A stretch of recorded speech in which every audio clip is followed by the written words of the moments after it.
Damos inicio a la sesión del día de hoy. Hoy es miércoles 2 de junio. Estamos aquí desde las instalaciones del INSABI. Bienvenidos a una sesión más de este entrenamiento continuo México contra COVID. Buenas tardes a todas y a todos. Les damos la bienvenida una vez más. El día de hoy tenemos el gusto de presentar al doctor Jesús Armando Haro Encinas. Él es médico cirujano, especialista en medicina familiar, con posgrados en ciencias sociales y antropología médica, y actualmente es profesor investigador del Centro de Estudios en Salud y Sociedad del Colegio de Sonora. Buenas tardes, doctor Armando Haro. Le damos la bienvenida. Y si le parece, empezamos con la presentación. Claro que sí, pues agradezco mucho la invitación. Es un honor haber sido invitado a compartir con ustedes lo que hemos venido trabajando en el transcurso de la pandemia. Pues voy a pasar sin más a compartir la presentación que he preparado para esta sesión. Bueno, muy bien, pues el objetivo de la charla van a ser estos 3 puntos. En primer término, pues hablarles de lo que es esto de la eficacia simbólica, que es una manera de referirse tanto a lo que produce el efecto placebo como el nocebo. Es un concepto interesante también del nocebo. Básicamente, pues, repensando qué consecuencias puede tener esto para la práctica clínica y también para la salud pública en el caso de la pandemia, ¿no? Sobre todo pensando en esto. Y para esto, pues, vamos a realizar un desarrollo histórico por disciplinas que han trabajado el tema de manera separada, ¿no? Y finalmente, pues, argumentar la conveniencia de ubicar estos asuntos de la eficacia simbólica, de lo que implica manejar tanto el aspecto placebo como el nocebo en la práctica de la medicina y del personal de salud en lo general, desde la situación actual del COVID, ¿no? Entonces, en primer término, pues tendríamos que referirnos a este aspecto que ha venido a cambiar completamente, digamos, mucho de lo que dábamos por sentado en el campo de lo social, en el campo de la salud. Algunos dicen que esta crisis es la primera pandemia realmente global, pese a que ha habido algunos antecedentes, como todos sabemos, desde que empezó el siglo XX con la famosa gripe española o influenza española de 1918 hasta las muy recientes, ya en el siglo XXI, incluyendo el ébola, incluyendo otras enfermedades virales que han asumido pues, proporciones, digamos, no inéditas hasta la fecha, ¿no? Sin embargo, esta crisis, pues al parecer, es una crisis verdaderamente global, que ha tenido repercusiones políticas, económicas y sociales y psicológicas muy serias, como vamos a ver, ¿no? Y pues la cuestión está en que varias de las cuestiones agregadas a su prevención y control, es decir, varias de las respuestas son a la vez parte del problema, ¿no? Y aquí tenemos pues una imagen, por ejemplo, de esta polifuncionalidad patógena del virus, ¿no? De cómo al mismo tiempo ataca una serie de rubros de la vida social y de la salud también, ¿no? Como hemos querido integrar en este cuadro que habla de los impactos que ha tenido la pandemia. Entonces podemos ver que del lado izquierdo están en rojo, enmarcadas en rojo de manera más leve, los impactos en salud física y mental, entre ellos pues las conductas compulsivas que ha inducido la pandemia, las compras compulsivas, las compras de pánico, los trastornos del sueño, ansiedad, miedo, pánico, que son diferentes grados, digamos, de un estado de incertidumbre, sobre todo, pero también de luto, duelo, trastornos adaptativos cuando ha habido pérdidas de seres queridos, de seres cercanos, trastornos depresivos, donde se incluyen pues, otro tipo de trastornos emocionales, afectivos y conductuales. También hay aspectos positivos como son transformaciones espirituales y también cambios en la dieta, que también ha traído esto, pues en algún caso negativo, sobrepeso por la cuestión del confinamiento en casa, ¿no? Pero por otro lado, pues para los contagiados en concreto, pues tenemos una mayoría sintomática, creo que esto es muy importante para juzgar la gestión, o con manejo domiciliario que no ha requerido hospitalización, con base en la autoatención de los mismos recursos de la medicina, o también de la medicina tradicional y complementaria, ¿no? Una minoría vulnerable que incluye hospitalizados con alta mortalidad o secuelas, que apenas estamos conociendo, por cierto, en los últimos meses. El colapso de los sistemas de salud, por eso aquello de bajar la curva tan importante que fue para todos los países en la gestión de la pandemia, y esto pues definido básicamente como el desabasto y la saturación. Personal de salud y cuidadores domésticos en crisis, el efecto nocebo en general con la activación de mecanismos inflamatorios, y creo que esto es un punto muy importante, ¿no? Desde qué punto pues la información negativa, el pánico que se genera y el pánico mismo que generan los medios clínicos, justamente por las luces, por los ruidos, por el ambiente de estrés, por el mismo equipo de protección personal que induce pues también una situación en la cual se pierde el contacto, se pierde la capacidad de comunicación en buena medida, pues todo esto contribuye al efecto, a un efecto nocebo que, como vamos a ver en la investigación en eficacia simbólica en placebo, en nocebo actual que se ha hecho en los últimos 30 años, digamos, pues ilustra justamente con explicaciones fisiopatológicas justamente por qué estos aspectos contextuales son tan importantes para el manejo de la pandemia, ¿no? Y también incluso lo vamos a sostener en la charla para la prevención incluso, ¿no? Al proteger la inmunidad incluso desde el campo de las creencias, desde el campo de los propios mecanismos que activan la inmunidad desde muchos mecanismos, ¿no? Que tienen efecto sinérgico. Pues también tenemos algo que también nos hemos enterado en la desatención, tanto del mismo COVID, por enfermos que no han alcanzado atención, como también otras condiciones de salud que se han visto diferidas o no atendidas, entre ellas el cáncer, la diabetes, procesos diagnósticos, etcétera, cirugías, etcétera. Tenemos también otro aspecto que nos interesa también abonar, ¿no? Porque justamente nos interesa sostener que justamente el control también del efecto nocebo abonaría justamente a aliviar, cuando menos, sino a impedir el exceso de muertes evitables, ¿no? Pero sería otro aspecto muy importante, porque justamente ya hay bastantes demostraciones de cómo un ambiente nocébico, vamos a llamarlo así, pues contribuye justamente a la tormenta de citoquímica y el resto de mecanismos inflamatorios fisiopatológicos, ¿no? Y bueno, también tenemos por otra parte, pues a los contagiados, como les comentaba yo,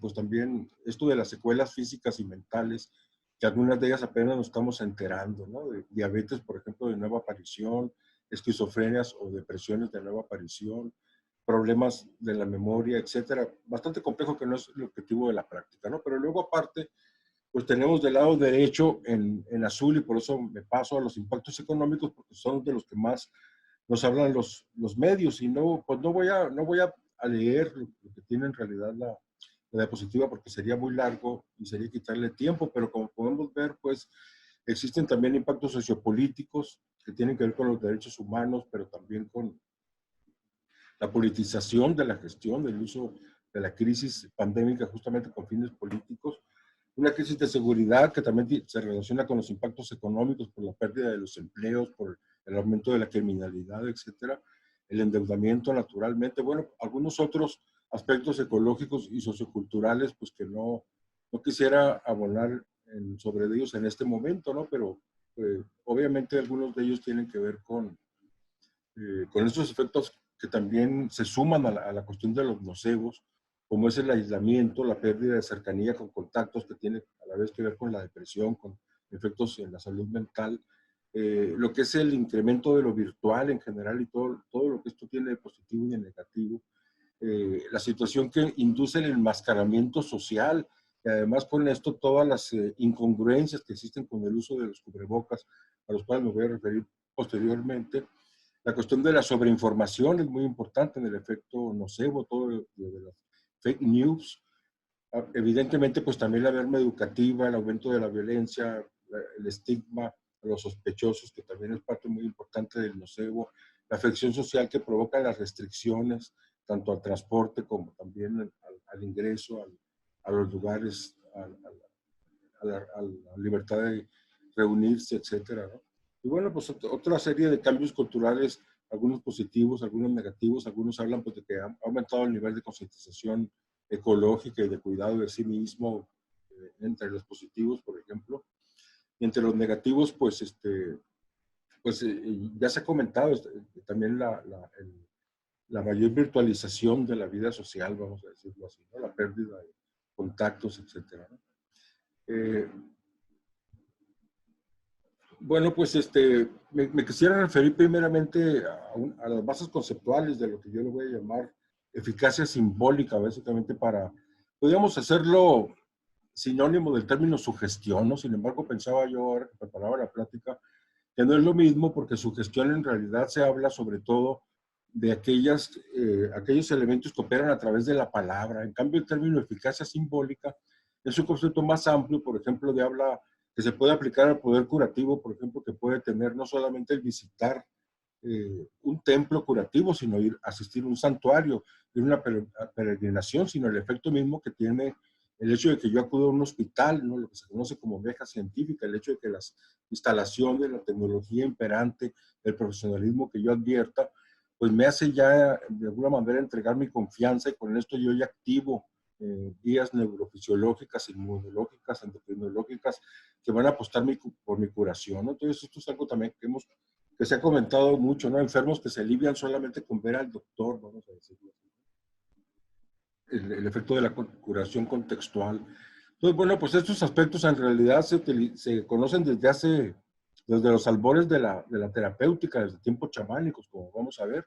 Sin embargo, hasta hace muy poco tiempo podemos explicar realmente cómo funciona, ¿no? Entonces, pues podemos ver que en biomedicina, si hiciéramos una historia de la biomedicina, probablemente pudiéramos ver que es la historia de una descontextualización, al contrario de lo que ocurría, por ejemplo, en tiempo de Hipócrates, donde todos los elementos se conjugaban, incluso los sueños, la dietética, el tipo de relaciones, las charlas que uno tenía con los amigos, si uno se estaba educando filosóficamente, todo esto era muy importante para mantener la salud, ¿no? Aparte del sueño, Entonces, bueno, en biomedicina, pues esa es la cuestión también que queremos posicionar en la charla, ¿no? O sea, cómo este estilo justamente de hacer la medicina, pues ha ocasionado que el manejo de la pandemia no haya sido el mejor, por ejemplo, como el que permitiría el estado del conocimiento, no solamente tecnológico, sino también desde las ciencias sociales y ¿por qué no?, desde la misma filosofía.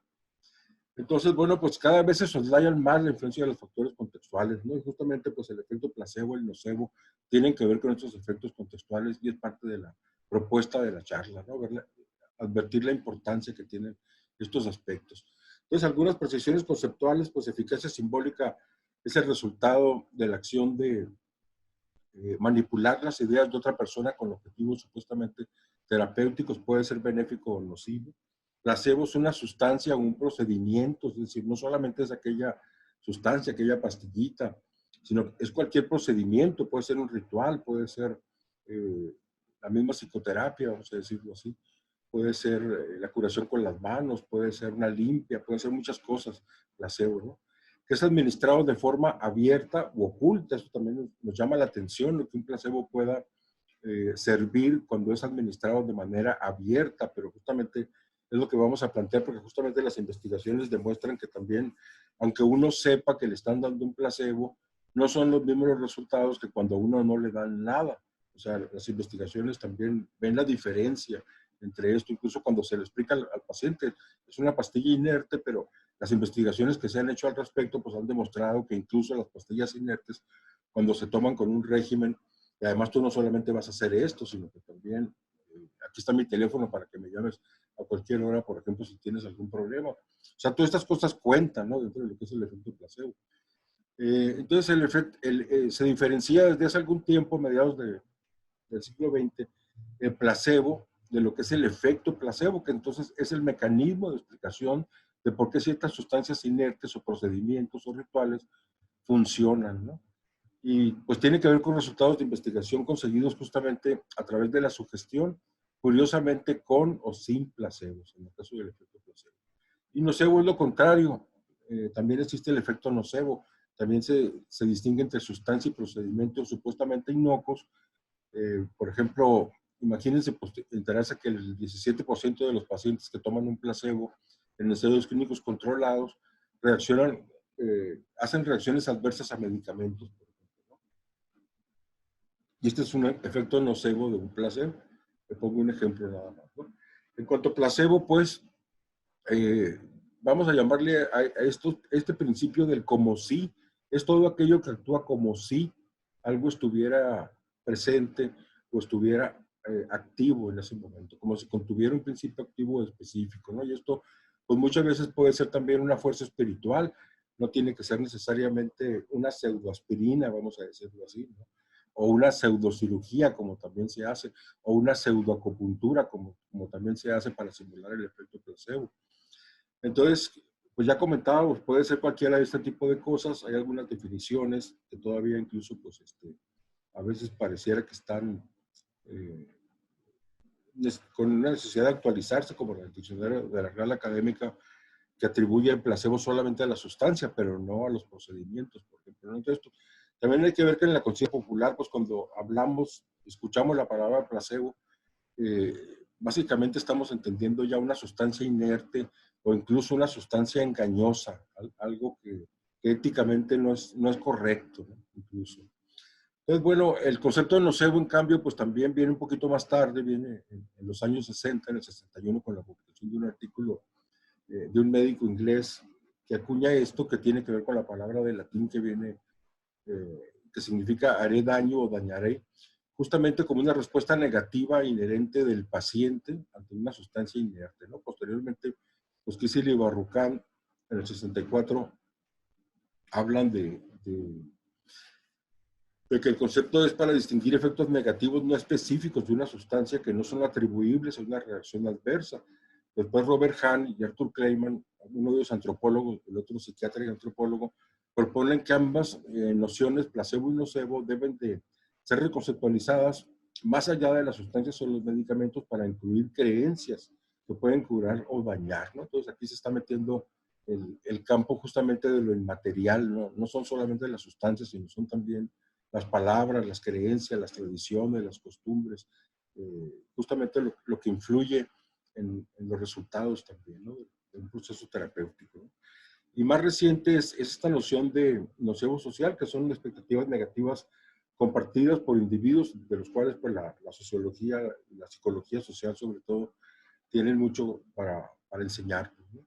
Entonces, bueno, su gestión le llamamos justamente, ya lo decía yo, a este proceso psicológico mediante el cual personas, medios, comunicaciones, libros o toda clase de entes manipulan conceptos y son capaces de emitir información, de inducir, guiar o dirigir pensamientos, emociones o sentimientos o conductas, incluso estados físicos en otras personas, ¿no? Y bueno, pues tiene mucho que ver justamente con la hipnosis en concreto. Por otra parte está todo este aspecto simbólico. Si hablamos de símbolos, pues ¿a qué nos estamos refiriendo? Pues básicamente a un signo que justamente pues, tiene la particularidad de ser producto de una convención. Es un signo que no tiene una semejanza en sí, por ejemplo, no es onomatopéyico en el caso de una palabra, sino que es totalmente arbitrario como lo es el lenguaje en su gran mayoría. Entonces posee un vínculo convencional entre lo que quiere significar y el cómo lo denota, cómo lo significa, ¿no? Entonces, bueno, pues aquí vemos, por ejemplo, algunos símbolos, todos estos son símbolos de religiones o de movimientos o de tendencias que están presentes en la sociedad, algunos de ellos, la mayoría los podemos reconocer. Hay una relación de correspondencia, a veces evocan de alguna manera, sugieren de alguna manera el concepto real, porque aluden tanto a la historia del movimiento, a algún instrumento técnico, algún artefacto que lo distinga, que tiene que ver con la simbología, con la historia, con lo que se identifica, con ese concepto en lo concreto, ¿no? Entonces, bueno, lo que vamos a plantear, pues ya lo habíamos dicho al principio, es que estos elementos son muy interesantes, tienen en su contra, pues, no solamente todo lo que ha sido el desarrollo histórico de la biomedicina, que ha sido básicamente descontextualizar, sino que también tienen en su contra, pues, el hecho de que proceden de disciplinas que hasta ahora se han desarrollado de manera muy separada. Entonces, si realmente nos ponemos a revisar el concepto de eficacia simbólica, pues vamos a ver que se relaciona con cosas que ya hablaban los filósofos de la antigua Grecia, como está allá arriba, con cosas que ya sabían acerca del poder de la sugestión, del poder de la mente sobre la materia, en el ejercicio de los fakires, de los yogis, de los budistas, de los sufis, también dentro del cristianismo, pues dentro de la patrística ortodoxa, el poder de la meditación, por ejemplo, del ayuno, de las prácticas ascéticas, por ejemplo. También por otro lado, pues dentro del cristianismo también, dentro de los primeros cristianos y algunas corrientes monásticas, la misma medicina antroposófica, por ejemplo, los chamanismos muy diversos que utilizan medios de eficacia simbólica, a veces creyendo fuertemente en que justamente se trata, básicamente, así como lo hace el médico en la sala de urgencias, de un procedimiento simulado, porque se sabe que va a tener un efecto curativo en el paciente. A veces no, a veces creyendo justamente en el mismo ritual que se está ejecutando. Entonces, bueno, también la importancia que tiene la curación por la palabra y la fuerza de los rituales en sí es reconocida por estas tendencias que son de factura ancestral, ¿no? Por otra parte, pues también tenemos el desarrollo temprano, digamos, del mesmerismo, la curación magnética que le llamaban, que en realidad luego desemboca en todo lo que es la medicina del hipnotismo, todo lo que es la aplicación de la hipnosis, de los procedimientos hipnóticos a la curación. Y luego está la parte, pues, lo que se plantea también desde las medicinas alternativas y grupos de autoayuda con ejercicios de relajación, por ejemplo, con ejercicios de programación neurolingüística, con pensamiento positivo, etcétera, prácticas sinérgicas, por ejemplo, que tienen que ver también con estas cuestiones. El naturismo también tiene mucho que hacer, aunque no está en la diapositiva. Por el lado de la psicología hay muchísimo realmente que ofrecer del poder que tienen las ideas sobre lo material, ¿no? Y cómo esto abona al campo de la salud, esto que no está tampoco reconocido por la gran mayoría de las corrientes médicas. Pues desde el inicio de la psicología experimental, a fines del siglo XIX, cuando se empieza a trabajar el papel tan importante que tienen la sugestión y la sugestibilidad en los seres humanos, se empieza a distinguir incluso que hay seres más sugestionables que otros, empiezan a hacer diferentes trabajos experimentales con individuos donde se pone a prueba justamente su capacidad de creencia ciega en lo que se les dice que va a suceder o lo que está sucediendo. Y también la influencia que tiene el condicionamiento colectivo, cosa que también después las ciencias sociales van a trabajar mucho en su conjunto, ¿no? También esto desemboca pues, en la psicología de la Gestalt, que habla justamente cómo la forma induce al contenido, cómo hay ilusiones ópticas, por ejemplo, cómo la percepción se ve distorsionada por una serie de cuestiones, el papel que tiene, por ejemplo, la disonancia cognitiva, por ejemplo, que incluso pues, puede producir esquizofrenia, por ejemplo, como lo va a plantear posteriormente la psicoterapia sistémica, que también plantea una cuestión muy interesante, la realidad de primer y segundo orden. El primer orden sería esta realidad objetiva, medible, objetivable, vamos a decirlo así, mientras que la segundo orden pues refiere a todo aquel campo de las ideas, ¿no? Y justamente pues es algo también muy importante que van a aportar varias de estas corrientes que es aplicable al campo de la salud. Y bueno, pues tenemos también el desarrollo de la psicología social, que básicamente pues habla de la mímesis social y de la importancia que tiene la sugestión en la conducta y en el pensamiento de los seres humanos. Por el lado de la antropología, se empieza a hablar de eficacia simbólica desde los trabajos de Levi-Strauss, que también los aplica para entender el tipo de cura que sucede en el chamanismo y en el psicoanálisis. Está también muchos estudios que se hacen en antropología sobre racismo y discriminación, que a la vez se hacen en psicología social de manera muy importante. Está todo aquello que se trabaja sobre simbología y ritual, los síndromes de filiación cultural, como el empacho, como el susto, también, por ejemplo, lo que da origen a la etnopsiquiatría. Y luego, posteriormente, en la antropología médica, pues todo lo que es el descubrimiento de la dimensión del padecimiento y todo lo que tiene que ver la subjetividad en la salud. El estudio de la propia etnomedicina, de la medicina tradicional y cómo curan, lo que es la epidemiología sociocultural, pues una serie de desarrollos importantes también desde la antropología del dolor, que se ve pues, que el dolor también tiene una gran carga cultural e intersubjetiva, la distinción, como les comentaba, entre enfermedad, padecimiento, afección, que es bastante importante para la manera en que nosotros tenemos de afrontar este asunto de lo que está pasando con la eficacia simbólica en la pandemia, ¿no? Entender esta perspectiva triple. Y luego en sociología, pues también se hacen trabajos sobre imitación y sugestión. Está el efecto Hadworth, que es el efecto que se provoca los cambios conductuales que se provocan cuando un ser vivo se siente observado en concreto y cómo esto sesga los resultados de investigación. Está todo lo que se ha trabajado por diferentes corrientes sociológicas, como el intencionalismo simbólico, como el mismo funcionalismo, el estructural funcionalismo, la etnometodología, el constructivismo social, de manera muy importante, que denutan justamente la importancia que tiene el campo de la sugestión de las creencias sobre las conductas y cómo esto, quien lo ha aplicado en el campo de la salud, pues ya se ha trabajado mucho y todos estos elementos pues son muy importantes de recuperarlos justamente para entender lo que está pasando en la salud.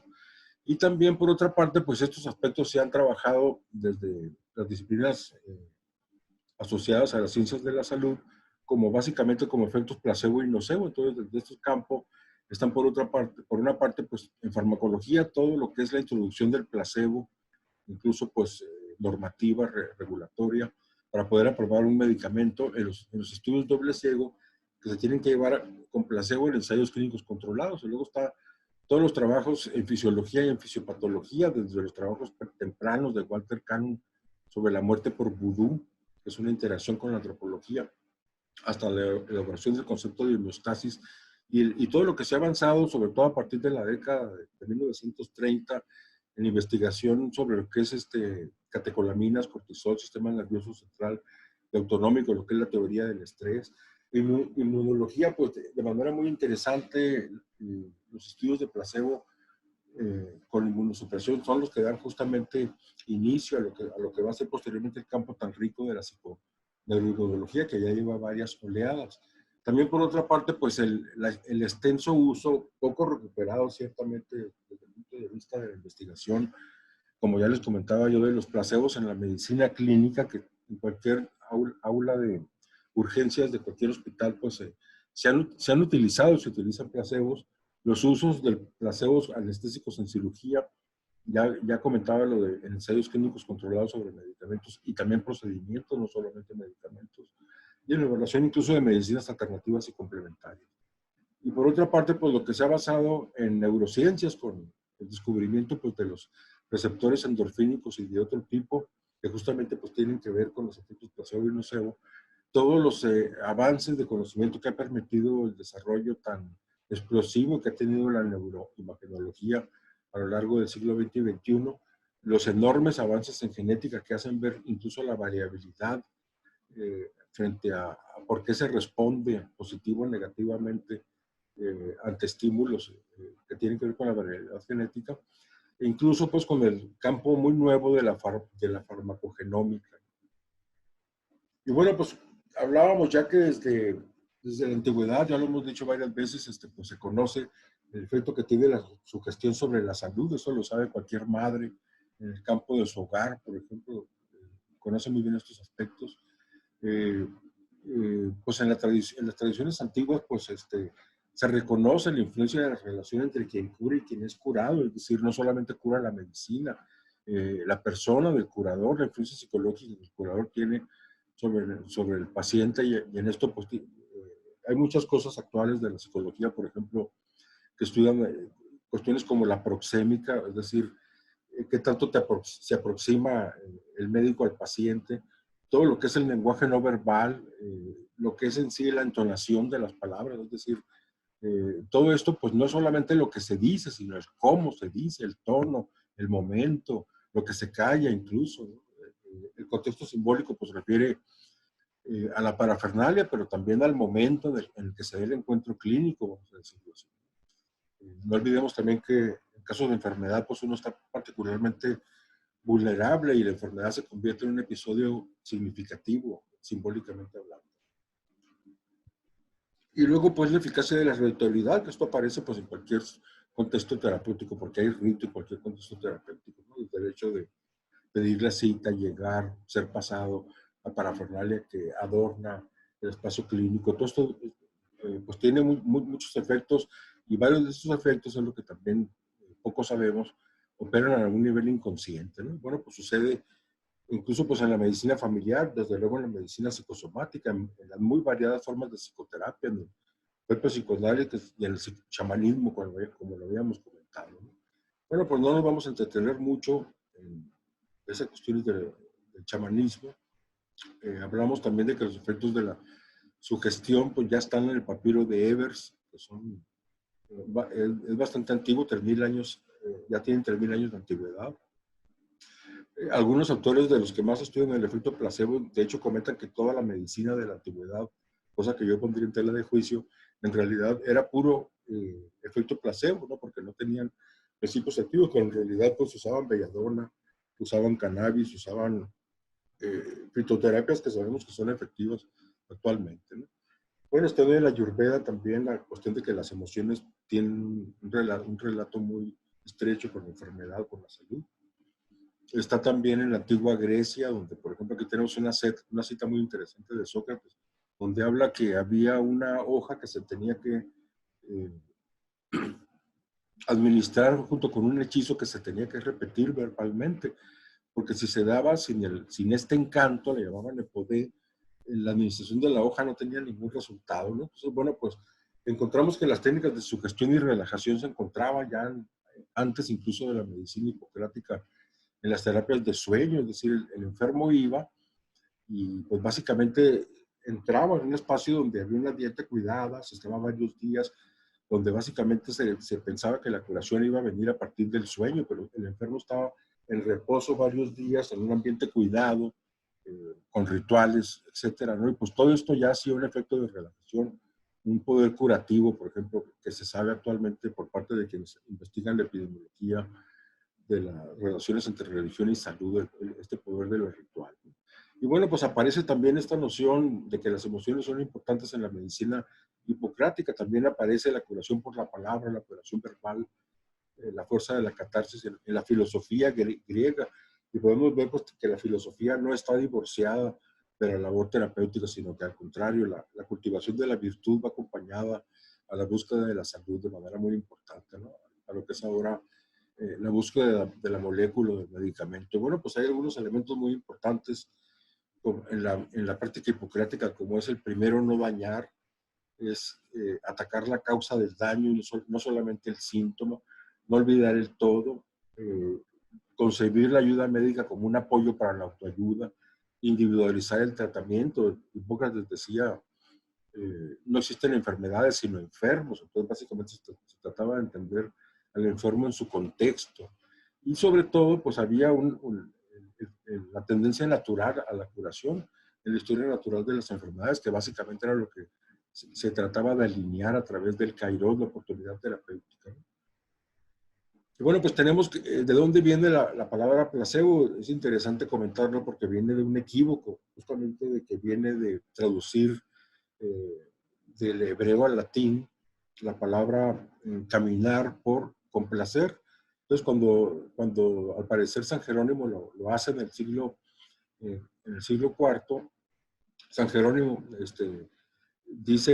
lo traduce justamente este salmo que viene en la Biblia Vulgata como complaceré al Señor en la tierra de los vivos en vez de caminaré junto al Señor en tierra de los vivos, ¿no? Esto pues le da un significado distinto porque resulta que el salmo se empezaba a cantar justamente cuando había difuntos, entonces iban a las plañideras y de ahí empezó, como empezaba el salmo con la palabra placebo, justamente les empezaron a decir placebo estas plañideras que iban y como después se volvió un oficio justamente de ir a llorar para que te dieran comida a los funerales, pues empezó a tener la palabra placebo una connotación negativa de engaño. Justamente entonces ir a cantar placebos era ir a hacerlo por un halago servil que en realidad interesado, ¿no? Y bueno, pues así portó, ¿no? Sin embargo, pues no podemos olvidar también que, bueno, en la Edad Media, pues aunque significa el planteamiento del método experimental, sobre todo en el nivel monástico de los frailes franciscanos que plantean el método experimental y empiezan a hablar del empirismo, pues por otra, y también se sistematizan de manera importante conocimientos médicos y herbolares, en realidad, pues la gran enseñanza galénica pues pasa en realidad a Oriente, a los árabes, y desde ahí va a regresar posteriormente a Occidente. Entonces, a pesar de que hay un eclipse del empirismo porque desde la caída del Imperio Romano, pues el cristianismo tiene otro enfoque para ver la enfermedad, básicamente pues como una prueba que te pone la divinidad. Entonces no hay mucho que andar buscando de prácticas curativas. los hospitales son básicamente pues para compasivamente practicar el arte del bien morir, pero curiosamente pues también hay prácticas curativas como son las peregrinaciones, los reliquios, las amuletas, pero también de manera interesante está esta cuestión de los exorcismos, ¿no? Donde también empieza pues, a verse esta cuestión de la sugestión, o sea, los inquisidores empiezan a dar cuenta pues de que también existe mucho de sugestión en lo que se conoce como casos de posesión demoníaca, ¿no? Por otra parte también el efecto de la sugestión o de la magia, vamos a decirlo así, de la magia sugestiva, permanece en Europa hasta muy entrado, incluso el siglo XVIII, con la costumbre del toque real. Entonces se formaban largas peregrinaciones para que el rey te tocara y te curara de tus enfermedades, todavía hasta épocas ya muy cercanas al gran cambio que tuvo la medicina científica, ¿no? Bueno, la tradición islámica, pues, donde se refugiaron los saberes y después empezaron a traducir los clásicos griegos en filosofía y en medicina al latín nuevamente, pues se reconocía tanto que las pasiones del alma tenían una importancia muy importante sobre la salud, y por otra parte también, pues también se empezó a considerar también, por ejemplo, los hospitales psiquiátricos, ¿no? Que las enfermedades mentales pues eran motivo de curación médica y de investigación y no de posesión demoníaca, como se pensaba generalmente en el occidente. Bueno, si bien el Renacimiento pues tuvo la importancia de la anatomía, por ejemplo, la aplicación de la química, la terapéutica, por ejemplo, que eso fue lo que vino también a traer Paracelso, pues también él habla del efecto que tienen la fe y las emociones en la salud. De hecho, pues todos sus tratados están bastante basados en una concepción religiosa de lo que es la curación, pero también habla de cómo las profecías se cumplen a sí mismos. Entonces habla de que justamente el efecto de la creencia en la curación es bastante importante, ¿no? Y bueno, pues uno de sus discípulos, que es Agripa, pues hablaba también cómo la fantasía se puede contagiar, ¿no? Lo que es una epidemiología de las ideas, ¿no? Lo que puede ser una histeria colectiva, por ejemplo, ¿no? Pues todo esto empieza a cambiar de manera muy importante para el campo médico con Descartes, que es el que va a plantear justamente lo del dualismo entre mente y cuerpo. Entonces, lo que es de la mente es algo que está en la mente y que todavía lo vemos hasta nuestros días. A veces en una sala de urgencias llega algún paciente con algún síntoma de somatización y se le da algún placebo, justamente una ampolleta, por ejemplo, de agua destilada. Entonces se le dice a la familia, no se preocupen, no tiene nada en realidad, es solamente histeria, ¿no? Entonces, pues esa solamente histeria no es nada para la medicina, ¿no? Cuando en realidad pues sería materia de análisis muy profundo en psicoterapia, por ejemplo, ¿no? Y bueno, pues con Descartes tenemos esto que el efecto placebo pues retoma esta cuestión de que es algo engañoso, fraudulento. Así aparece en un diccionario médico muy famoso que se edita en 1785, que son métodos banales, falsos, supuestamente inertes, aunque pueden tener efectos positivos. Se entiende que se dan solamente para complacer al enfermo, aunque no tengan en realidad una utilidad demostrada. Y bueno, pues en realidad el paradigma de que las emociones y la imaginación juegan un rol importante, pues va a continuar hasta entrado el siglo XIX, cuando aparecen algunos cambios, ¿no? Pero antes de que esto suceda, pues también tenemos la figura de Mesmer, aquel que hablaba justamente de la curación magnética, y que se va a ver desprestigiada justamente porque el rey Luis XVI va a formar dos comisiones. En ese momento hay un auge muy importante que en París, incluso la reina María Antonieta pues va a curarse con Mesmer, y es un precursor de la hipnosis. Entonces, bueno, pues hay unas comisiones, entre ellas están, en una de ellas el famoso Lavoisier, y en otra de ellas, y también Benjamin Franklin, que realizan el primer estudio ciego justamente con cortinas negras para demostrar justamente pues que lo que pensaba Mesmer que estaba curando, que básicamente era el magnetismo, que tenían barras metálicas ya imantadas o incluso árboles magnetizados, pues en realidad no era tal, sino que la curación se estaba dando por su gestión. Entonces, esto es importante porque justamente es cierto que denosta el uso del mesmerismo, entendido como curación magnética, pero a cambio abona para lo que va a ser el campo después de la medicina psicosomática, ¿no? Bueno, no quisiera entretenerme, pero había también otro sucesor, digamos, del mismo principio que inició Perkins, que también inventó estos instrumentos que vemos aquí abajo, que es una especie de compás o horquilla, que también se magnetizaban y con los cuales él le llamaba tractores Perkins. Pues también este médico que vemos ahí en la foto, Heigart, pues elabora también uno de los primeros ensayos clínicos controlados para demostrar que no sirven para nada, ¿no? Y demostrando que justamente el placebo, había un efecto placebo, aunque no se le llamaba de esta manera, ¿no? Y es William Cullen, el médico escocés y químico también, el que empieza a utilizar por primera vez el término placebo. Deja de ser un concepto religioso, de los rituales religiosos fúnebres, para empezar a ser utilizado en medicina, y justamente pues empieza a hablar de la utilidad de usar sustancias sin un poder terapéutico demostrado, como en este caso fue el polvo de mostaza. Posteriormente también médicos famosos como Thomas Willis, el padre de la neurología, Sydenham, el padre de la nosología, el Hipócrates inglés, pues también empiezan a hablar que las afecciones histéricas e hipocondríacas tienen una etiología distinta a las demás en física. Entonces con esto pues se alejan en mucho de la teoría de los humores y también de las teorías que posteriormente van a ser las anatomofisiológicas, que tiene que haber una lesión forzosamente en los tejidos, en los órganos, para poder demostrar que existe una enfermedad realmente, ¿no? Entonces, bueno, también tenemos que en el siglo XIX ya se empiezan a utilizar los placebos en anestesia, lo que pasa es que muy cerca, también en este mismo siglo, pues se descubren el cloroformo, algunos otros agentes anestésicos importantes, más allá del uso del alcohol, por ejemplo, que se utilizaba ya desde tiempos ancestrales para hacer cirugías. Y bueno, pues es un área que no se ve posteriormente fomentada justamente por el surgimiento de la farmacología, ¿no? En este caso anestésica.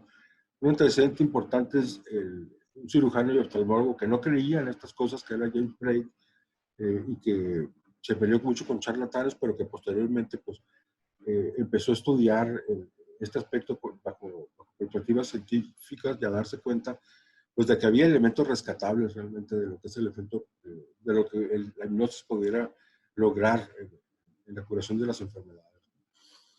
Bueno, tenemos otros antecedentes. Quizás sea interesante comentar que se formaron dos escuelas rivales, la de la Salpêtrière, liderada por Charcot, cuando él va a estudiar Freud, van a empezar a estudiar las neurosis, las histerias, y el otro es Bergen. Para la primera escuela, la de Charcot, la hipnosis es un suceso neurótico, histérico, patológico, mientras que para los seguidores de Bergen, pues en realidad es un fenómeno que se puede replicar y además se puede utilizar la sugestión sin hipnosis como psicoterapia. O sea, se empieza a plantear esta posibilidad, ¿no?, de utilizar la palabra para curar.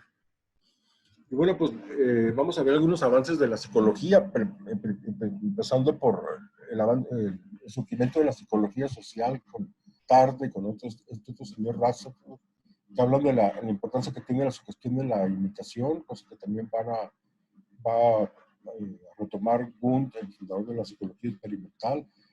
Otro tipo de pensadores de otras corrientes como Boris Sidis, como Mead, como Vygotsky y Luria, pues también desarrollaron planteamientos sobre el carácter tremendamente sugestionable que va a tener la experiencia humana, ¿no? Están los muy importantes para el caso de los placebos, estudios de Pavlov sobre el condicionamiento, porque justamente esta vía del efecto condicional del aprendizaje, estímulo-respuesta, pues va a estar detrás de varias de las explicaciones de placebo. Y curiosamente lo vamos a ver, no de todas. Por ejemplo, en el caso de la inmunosupresión, es el principio básico del condicionamiento. En cambio, hay otros, como Freud, por ejemplo, pues que van a trabajar más desde el papel de lo que tiene que ver no solamente la expectativa, sino también el papel tan tremendo que va a tener la relación médico-paciente, lo que es el caso de la transferencia, ¿no? Pues ya conocemos un poco todos los aportes que va a tener Freud, la importancia que tiene el trabajo, la demostración que tiene el inconsciente, ¿no? Y sobre todo de notar cómo se puede leer a través de sueños, a través de actos fallidos, a través de errores, etc. Y bueno, pues toda la demostración que tiene la influencia y expresión de lo inconsciente en la salud psíquica y somática, ¿no? No hablaremos de muchos más aportes ni tampoco de Haremos una crítica de sus errores, por ejemplo, no viene el caso, ¿no? Hablaremos también de Jung, porque fue alguien que trabajó mucho con la parte simbólica, cómo habló de los arquetipos, justamente, cómo habló también de algo que me parece muy importante, es algo que la medicina actual tiende a olvidar, aunque justamente la medicina genómica tiende actualmente a recordar, ¿no? Que es cómo la forma de hacer biomedicina no solamente tiene que ver con descontextualización, ¿no? Sino que tiene que ver con la homogeneización de lo humano, es decir, con esta pérdida en la advertencia de lo variados que somos los seres humanos, ¿no? Pero actualmente, como les decía, la genética está demostrando, los estudios con el placebo están demostrando justamente la variabilidad de la respuesta humana y de la base humana genética. Y bueno, pues volviendo a Jung, pues para empezar, a mí me parece que todavía es muy pobre lo que la psicología ha trabajado sobre tipos de personalidad, por ejemplo, sobre tipos de carácter, incluso sobre tipos de afrontamiento de las enfermedades, por ejemplo. Eh, pero pues Jung trabajó esto en 1921 en su trabajo de tipo psicológico. Básicamente nos hablaba de dos actitudes que se han retomado para el caso de los placebos: los individuos introvertidos y los extravertidos, ¿no? Que también por otra parte tienen que ver con el desarrollo de advertir diferentes tipos de personalidades por parte de la medicina psicosomática, ¿no? Entonces, este aspecto de empezar a distinguir justamente la variabilidad humana me parece que es algo muy interesante porque está dentro de los retos a futuro que tiene la investigación con placebos. Y está esto del efecto Hawthorne que se demuestra en una serie de experimentos entre el 24 y el 32 de la psicología aplicada al campo laboral, en fábricas justamente, sobre cómo cambia la conducta justamente al saberse observada, ¿no? Entonces, pues hay una serie de trabajos muy interesantes que luego ligan también con el campo de los estudios de la comunicación, de la publicidad, porque tienen que ver con, ya lo mencionaba yo, con eh, el estudio de la sugestibilidad y la conformidad, y básicamente se relacionan a partir de los años 30, ¿no? No voy a referirme a ellos, son estudios de Newcomb, de Alport, de Ash, de Festinger, etcétera, pero son bastante importantes porque pues, son trabajos que justamente abonan a una conducta humana diferenciada, justamente, pero también con elementos generalizables también, ¿no? Es también importante decirlo. Por ejemplo, en este caso, pues lo sugestionable que es la conducta humana y el pensamiento humano, pues sería el aporte principal, generalizable. Por otra parte, pues también, de manera muy importante, cuando hablamos del efecto que tiene lo psicosomático en la salud, están todos estudios que en México es muy difícil hacerlos, porque aquí en México desde la independencia, pues prácticamente se niega la existencia de la etnicidad, ¿no? De las razas, por decreto, ¿no?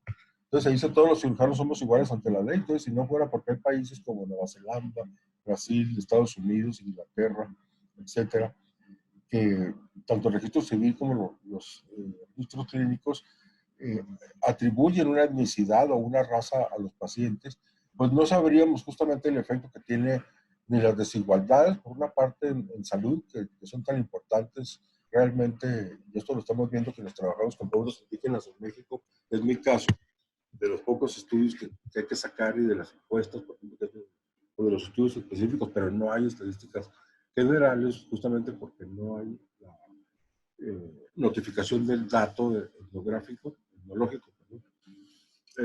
Tampoco tendríamos, si no fuera por estos estudios hechos desde la psicología social y desde la epidemiología social, pues no sabríamos tampoco de los efectos del racismo, ¿no? De esto pues hay trabajos muy importantes, muy variados realmente, pues de cómo el racismo, la discriminación, y esto no es solamente con relación a la etnicidad, también tiene que ver con relación a la preferencia sexual, con relación a los discapacitados, eh, con relación pues, a una serie de actores sociales, digamos, estigmatizados, como puede ser en el momento dado las madres solteras, o, etcétera, o los migrantes mismos cuando están en otra parte, ¿no? Pues bueno, pues todo esto pues son elementos importantes para considerar dentro de lo que es el efecto nocebo.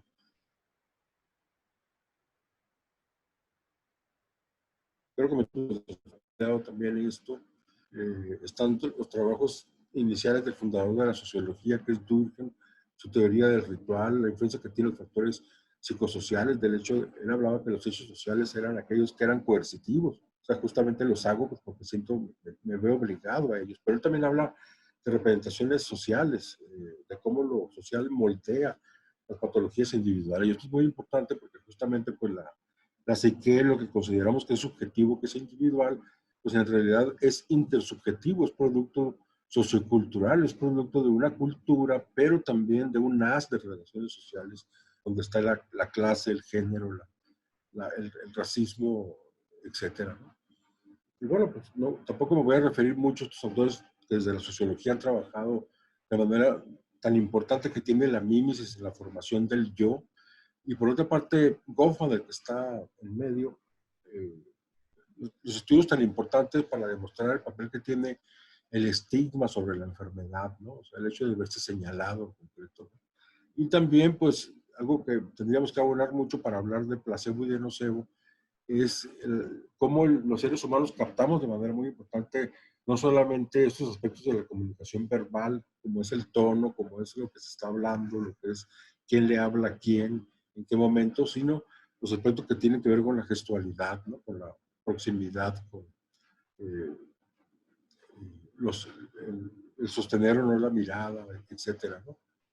Y bueno, pues lo que todos estos autores nos van a estar diciendo es justamente la importancia que tiene el significado, ¿no? Entonces, bueno, pues esto podríamos pensar a veces, el significado es relevante solamente para entender a los pacientes, ¿no? Pero no, resulta que esto del significado también ocurre con el personal de salud y también con el personal que está haciendo ciencia. Entonces, todo este trabajo se ve sesgado justamente por este papel del significado al cual todo el tiempo estamos adheridos porque no somos capaces de poder hacer una percepción desnuda. Siempre va a llevar aparejada un significado para nosotros, ¿no? Bueno, por otra parte, pues desde las corrientes marxistas, pues se va a insistir mucho en la manipulación que se hace de la opinión pública, sobre todo de los medios. En aquel tiempo, cuando ellos, en los años 50, pues solamente existía la radio, la televisión, empezaba el rock, empezaba el movimiento hippie, cuando ellos hacen este enfoque.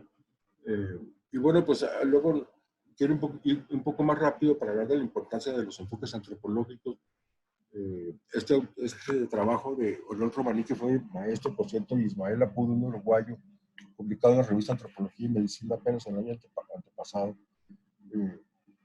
pues justamente habla de los aportes que ha tenido la antropología a esta problemática del placebo. Entonces ellos elaboran este esquema. Aquí podemos ver, pues, qué distinto, como lo puede ver un antropólogo cuando pone la experiencia ritual en medio, cuando pone la memoria de la experiencia, cuando pone la narrativa biográfica del ser, justamente en relación a lo que es el resultado médico, ¿no? Y sobre todo también cuando pone abajo lo que es la autoridad carismática del médico, del terapeuta, lo que es el performance, el desempeño dramático, los artefactos, la parafernalia. Y lo que ocurre también en el campo del paciente, la noción de embodiment, por ejemplo, que es tan interesante en la antropología, ¿no? Entonces, bueno, pues esta efectividad que tienen los símbolos va a ser la importancia que van a denotar los antropólogos a partir de los trabajos primeros de Claude Lévi-Strauss, el fundador de la antropología estructural, justamente, que en dos de sus textos, que se publican en el 58, pues va a hablar justamente de un ritual de curación en el cual él dice, no, pues la curación chamánica es igual a la que sucede en el contexto psicoanalítico, dice.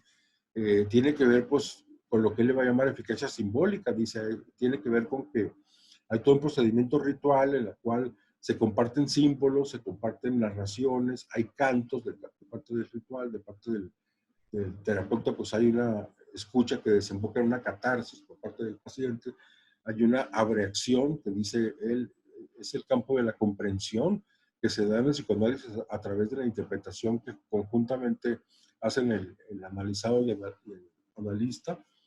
Y en el caso chamánico, pues también es una comprensión a la que llega el chamán, con muy diferentes argumentos, obviamente, porque en el caso del chamán, pues él le dice, no, pues lo que pasa es que se te olvidó hacerle la ofrenda a tu tatita o al santo fulano de tal o tal, o hiciste alguna cosa que no debías hacer.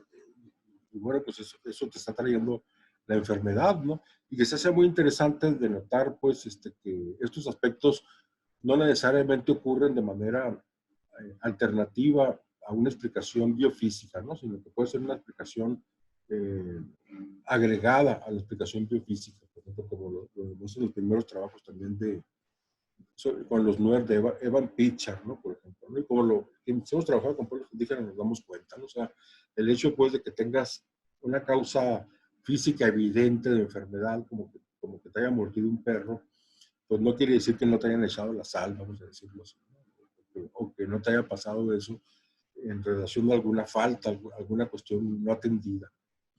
Bueno, Ernesto de Martino, investigador italiano, antropólogo, hay un trabajo de él muy interesante que se llama La Tierra del Remordimiento, publicado en español, donde habla de todo un fenómeno muy interesante, que es un síndrome de filiación cultural que se llama tarantismo, que ocurre cada año en el sur de Italia, en unos pueblos cerca de la región de Apulia, donde pues gran parte de la gente, sobre todo mujeres jóvenes, pero también gente joven y gente más grande, pues de repente se ven atacados por un mal en el cual entran en trance, están fuera de sí, no comen, están como poseídos, y resulta que para poderlos curar, pues hacen un ritual colectivo con una música muy especial, aquí vimos abajo la gente tocando los violines que se llaman tarantelas, y justamente pues con este ritual de la música, curiosamente, pues después de 3 o 4 días, pues los afectados empiezan a curarse, ¿no? Y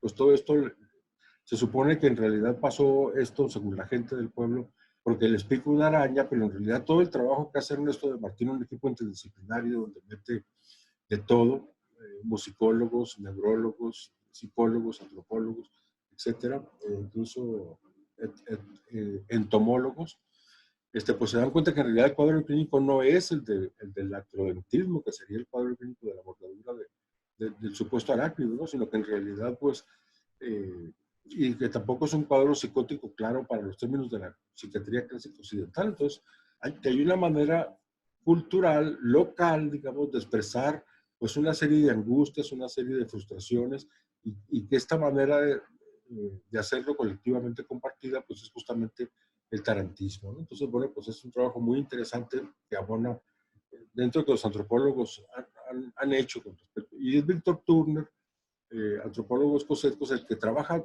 sobre todo la eficacia que tiene el ritual, ¿no? Y no vamos a meternos con él. Se habla mucho de que el ritual, pues es sobre todo multisensorial, o sea, actúa por muchas vías, es cognitivo, a la vez impacta sobre el inconsciente, impacta lo escuchado, impacta los olores, impacta lo visto, es decir, pues hay toda una cuestión, y hay algunos antropólogos que estudian concretamente el efecto placebo. Kierkegaard es uno de ellos, pues, de que habla de la necesidad de obtener una perspectiva multinivel, es decir, tampoco irse como que todo es ritual o todo es simbólico, sino que también, por supuesto, que hay principios activos y no todos los casos son iguales, como vamos a ver. Entonces, él considera muy importante pues esta perspectiva multifactorial, vamos a decirlo así. Pues hay otros antropólogos como el padre Luis Duch, catalán, justamente, que habla de cómo el ser humano en general está guiado todo el tiempo por símbolos. Están Tomás Katchuk, también es uno de los antropólogos que está acá arriba, a la derecha, que es el que más ha trabajado realmente y dirige, de hecho, un centro en Harvard para estudiar el efecto placebo y la eficacia simbólica.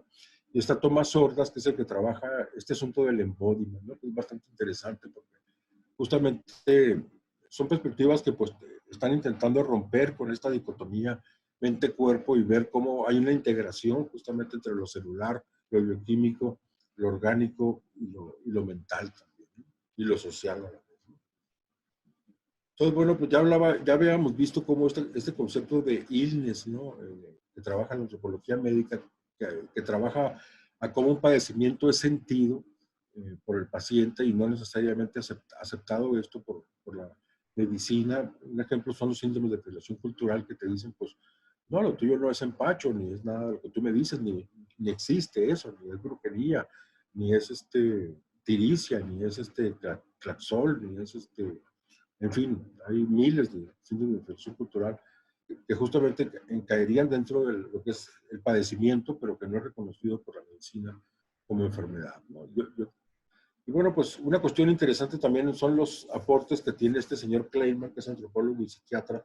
Creo que es muy importante Kleinman para entenderlo, porque por ejemplo él habla de la necesidad que tiene explorar con un paciente un modelo explicativo de enfermedad, y creo que explorarlo pues justamente abona a la resolución de malentendidos, para empezar en el encuentro terapéutico, pero también a que justamente este diálogo que se hace con el paciente a través de preguntarle ese tipo de cosas que no las voy a leer, están ahí, pues no solamente abonan al mejor tratamiento, sino que en sí ya el diálogo es terapéutico, vamos a decirlo así, ¿no?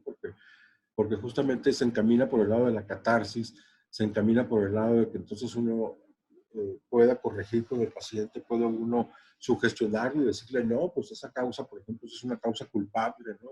Es que yo tuve la culpa que se muriera mi mamá, por ejemplo, pues uno trabaja esa culpa ahí en ese momento con el paciente. Puedo poner un pequeño ejemplo, ¿no? Entonces, bueno, me parece que también es muy importante esta parte para lo que es usar el efecto placebo o, y no incidir en el efecto nocebo en la consulta. Bueno, también está luego Alan Young, canadiense, que dice este concepto de disease y el illness, o sea, de la enfermedad del padecimiento, le vamos a añadir otro, que es el concepto del sickness, que lo podemos traducir como trastorno, malestar, afección, ¿no? Y es una categoría ambigua, que cuesta mucho trabajo entenderla porque tiene que ver con los usos sociales de las patologías, ¿no? Entonces dice, aparte de que la patología se siente, eh, se experimenta, se padece, aparte de que es diagnosticada y es objetivable, es medible, la puedo ver en el laboratorio, la puedo ver con criterios clínicos, aunque sean sintomáticos, pero son objetivables, vamos a decirlo así. Hay otra parte de lo que es la salud de la enfermedad, que es la cuestión del signo, y esta cuestión es mucho, muy importante. La va a trabajar sobre todo la sociología médica, también la epidemiología social, que son los usos sociales de las patologías. Entonces, ¿a qué me refiero? Bueno, pues a cosas que suceden con las relaciones. Lo social es las relaciones humanas, que tiene que ver con relaciones, por lo tanto tiene que ver con poder. Entonces yo uso en mi casa la enfermedad, por ejemplo, pues para quitarme una serie de obligaciones, lo cual también me lleva al campo del trabajo, donde consigo una incapacidad, pero resulta que es tan complejo esta cuestión del enfermarse, de estar saludable, que luego tiene que ver también con los usos políticos y económicos del concepto. Ya no estamos hablando del nivel de la casa ni de la comunidad, sino a nivel ya del municipio, a nivel ya de lo que sería lo comunitario. Pues podemos ver cómo que está el papel del estigma, cómo está aquí, por ejemplo, que me ven feo. Si yo estornudé, si no llevo el cubrebocas puesto, fui a comprar, y voy por la calle, ha habido gente que le grita a uno, te grita cosas porque no lo llevas puesto, cuando en realidad es un mal uso del cubrebocas, al de llevarlo con puestos en un espacio cerrado. Y bueno, pues está finalmente pues el aspecto macro de lo que es el uso de las enfermedades, en este caso podríamos hablar de los usos políticos y económicos de la pandemia, pues tanto para hacer una reconversión económica de la sociedad, como parece que se está aprovechando, eh, pero también pues para hacer pingues ganancias, ¿no? Con el uso pues, de cubrebocas vendibles, con el uso de medicamentos, ahora de vacunas, etcétera. Entonces, esta parte es muy importante, ¿no? Es decir, la enfermedad es todo eso. Y luego, bueno, pues está un campo interdisciplinario, es el campo de lo que es religión y salud. Pues también se denota el papel que tiene la espiritualidad, o sea, no solamente estar adscrito, sino tener una práctica, una creencia, un sentimiento de unión, de identidad con el religioso, lo cual se puede expresar en prácticas de meditación, de rezo, eh, también en redes sociales, a las que te da que es una religión, pero bueno, pues todo esto implica pues que hay elementos importantes que son tanto de conducta como también de redes sociales, pero también de aspectos psicológicos que tienen un correlato fisiológico, ¿no? En sí, o sea, que también tienen que ver con enzimas, con neurotransmisores, con hormonas, etc.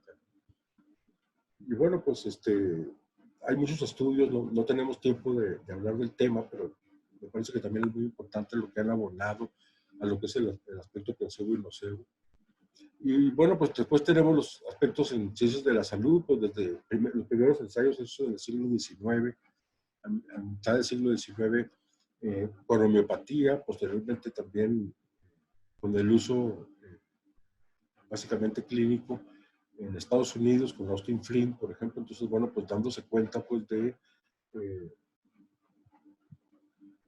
de que pues había en realidad pues una respuesta favorable de algunos pacientes a la administración de sustancias, ¿no? Bueno, pues Foucault, algunos lo conocerán, es un filósofo, psicólogo francés que murió en 1984, pues tiene algunos textos donde se ha ocupado de la práctica médica. Uno de ellos es El nacimiento de la clínica, publicado en el 63, y él habla de cómo la práctica y la investigación médica se transformaron prodigiosamente entre los siglos XVIII y XIX, desde un enfoque que primeramente era taxonómico, que tenía que ver con clasificar enfermedades, con ascribir un estatus ontológico a las enfermedades, que las enfermedades eran las que te poseían, entonces solamente había que identificar qué enfermedad era para hacer el pronóstico, no tanto para el tratamiento, porque no había tratamientos tan efectivos.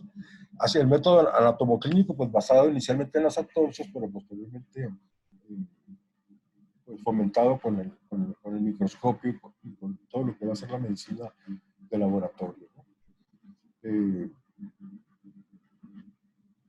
Bueno, pues para Foucault, con esto me parece que estamos en concordancia con él, el individuo es reducido progresivamente a un campo quirúrgico, a un campo farmacéutico que corresponde a un conjunto de estructuras, un complejo de receptores y mediadores químicos, en el cual el sujeto es marginalizado del devenir histórico, se deja ser una víctima pasiva de un poder disciplinario y un nuevo objeto constituido por las nacientes ciencias, ¿no? Bueno, pues Foucault va a plantear justamente pues que las ciencias nacen justamente en estos siglos, justamente desde una perspectiva pues, que tiene que ver con el mayor control de la sociedad que las élites se plantean. Entonces dice él, pues nace la lingüística, posteriormente la gramática, nacen las ciencias sociales, de manera muy importante la constitución de los estados modernos, y nace de manera muy importante todo lo que es el campo de la medicina social, le va a llamar, ¿no? Justamente como un campo que tiene que ver pues con la medicalización de la sociedad, con la biopolítica, con la microfísica del poder,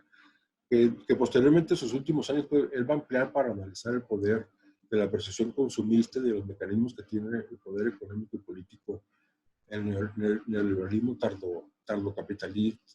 Y eso que, pues él muere precozmente frente a lo que van a ser los efectos, porque en ese momento que él muere, pues ni siquiera se había desarrollado plenamente el Internet, ya nos está hablando ya de biopolítica, ¿no?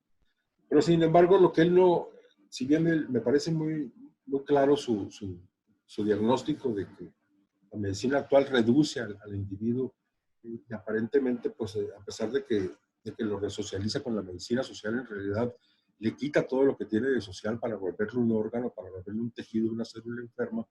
Lo que no analiza justamente, pues es que en esta descontextualización justamente pues se va a soslayar todo lo que va a trabajar estas corrientes que hemos venido revisando, como es la psicología, las ciencias sociales, la psicoterapia, pero sobre todo también campos de la propia medicina, como es la medicina psicosomática, que también aparece en la presentación, ¿no?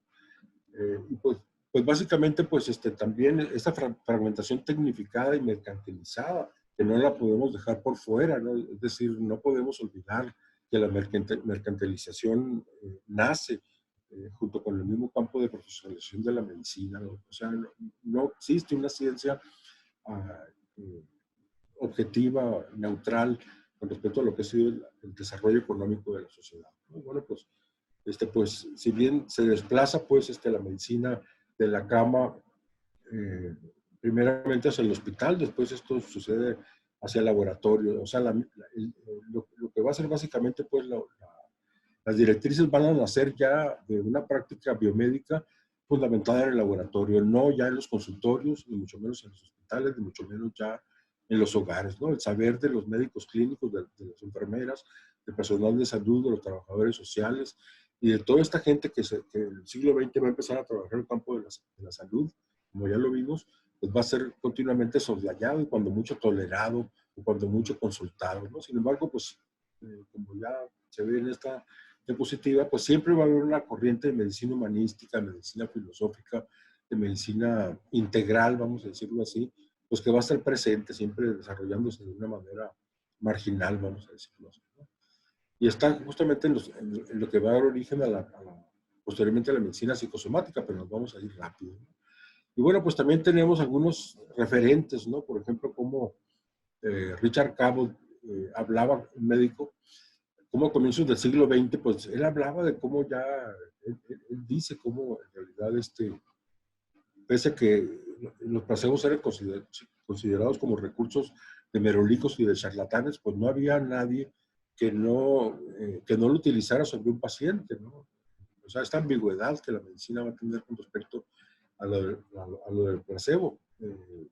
Como también para el 1949 Du Bois, otros investigadores sobre el placebo importantes de la Universidad de Cornell, declaró en una conferencia que los placebos se usaban con más frecuencia que cualquier otro medicamento, ¿no? Pero pues todo esto va, acá, esta situación de ambigüedad pues, y de preconización de esta medicina descontextualizada, pues va a tener varios puntos importantes. Uno de ellos va a ser el desarrollo de la farmacología, primeramente con la morfina, con los anestésicos. Aquí tenemos una lista donde está los salicilatos, nitritos de amilo, la efedrina, etcétera, y que justamente por la industria químico-farmacéutica pues nace justamente también de manera paralela a la industria agroalimentaria justamente y a la industria de la guerra, justamente pues Bayer, las industrias pioneras en este campo pues vienen de producir gases tóxicos y de aprovechar también luego todos los insumos que no se van a usar después de la guerra, que no hayan que hacer con ellos porque ya no hay guerra,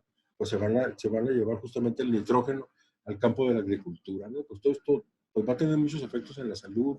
Yo creo que estos dos campos van de la mano, ¿no? Porque pues son dos campos que por una parte enferman justamente por la cuestión de la química y de olvidar el contexto tanto en la prevención como en la enfermedad. Ahora, curiosamente, prevenir es tomar metformina, por ejemplo, si yo tengo sobrepeso, ¿no? Curiosamente, a eso se le llama prevención ahora, ¿no? O aplicarme una vacuna, por ejemplo, exclusivamente, ¿no? Bueno, están trabajos de Claude Bernard interesantes que tienen que ver justamente pues, con la asunción de una medicina experimental, de una medicina que cada vez también se reduce a lo que es la célula, que también tiene que ver con la confianza en la estadística, en los métodos estadísticos, que dejan por fuera mucho del campo que simplemente no admite como científico, como sucede, por ejemplo, cuando se hacen muestreos de los pacientes que entran a un ensayo clínico. Está pues una serie de avances que no nos vamos a detener en ellos, en todas las áreas médicas, en tecnología. De manera muy importante, la revolución microbiológica va a ser el descubrimiento de las vacunas y la penicilina, pues va a ser muy importante, de la genética, aunque tarda casi 50 años en que le hagan caso a las investigaciones de Mendel, hasta 1900 van a ser reivindicadas, pues actualmente pues, las investigaciones sobre el genoma humano pues, son muy prometedoras, ¿no? Por otra parte, pues la naciente inmunología también, con estos autores que no voy a mencionar.